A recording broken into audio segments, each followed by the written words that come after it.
शिवरात्रि का उपवास करने वाला व्यक्ति कई आपदाओं के सिर पर पैर रखकर ऊंची गति को पाता है, लेकिन जो शिवरात्रि का व्रत नहीं रखता उसको पापी माना जाता है और नरक में और नीच योनियों में दुर्गति में जाता है।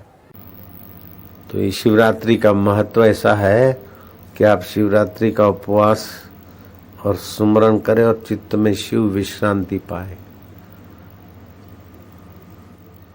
ओमकार मंत्र ये परमात्मा शिव का है। ओम ओम माना सर्वेश्वर परमात्मा, नमः मैं उसे नमन करता हूँ। शिवाय माना जो शिव रूप कल्याण स्वरूप है।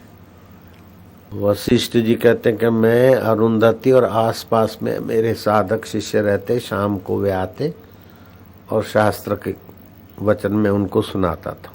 एक दोपहरी को छाया में हम बैठे थे, अरुंधति से कुछ ज्ञान ध्यान की चर्चा हो रही थी। इतने में देखा कि आकाश में प्रकाश पुंज एकाएक।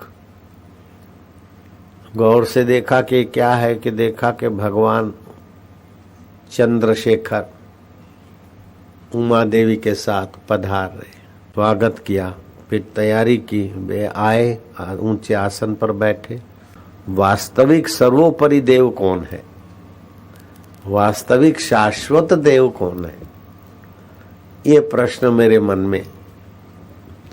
और हे भगवान चंद्रशेखर, आप ही उसका उत्तर देने में समर्थ हो।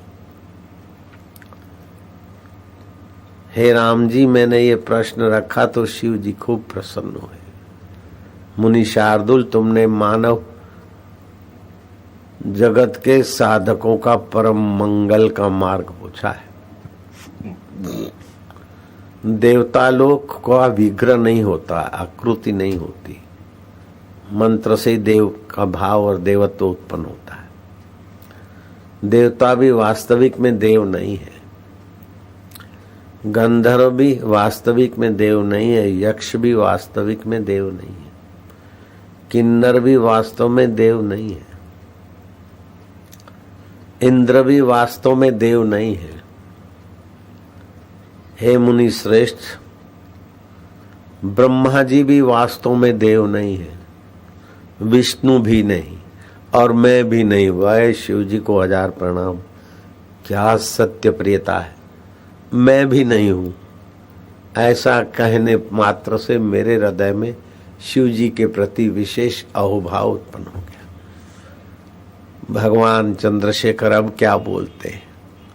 वास्तविक मैं भी देव नहीं हूं, लेकिन तुम्हारे में, हमारे में, ब्रह्मा में, इंद्र में जो सच्चिदानंद आत्मा देव है वही वास्तविक में देव है।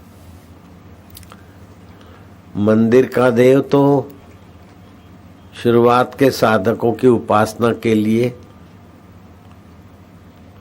ऋषियों ने, संतों ने शुरू किया, और देवताओं की उपासना भी उस आत्मदेव के बिना नहीं जानी जाती।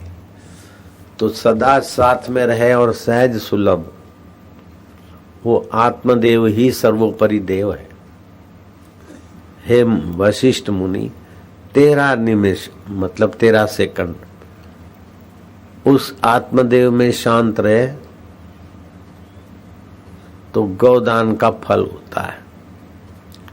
100 निमेष उस आत्मदेव में विश्रांति पाए तो अश्वमेघ यज्ञ का फल होता है। आधी घड़ी मतलब 11.15 मिनट 1000 अश्वमेघ यज्ञ का फल प्राप्त होता है। जिन संतों के दर्शन करने से, वचन सुनने से संसारियों के पाप ताप मिटते, मनोरथ फलते हैं, वे संत भी उस आत्मदेव में विश्रांति पाते, तभी लोगों का मंगल करने का सामर्थ्य उनके द्वारा काम करता है। वशिष्ठ जी कहते हैं कि राम जी, फिर शिव जी कहते हैं कि जो उस आत्मदेव की उपासना गुरु के द्वारा नहीं समझ पाते, नहीं कर पाते, उन आम आदमियों के लिए शिव का बाण, शिवलिंग, शिव मूर्ति आदि की कल्पना की है ऋषियों ने।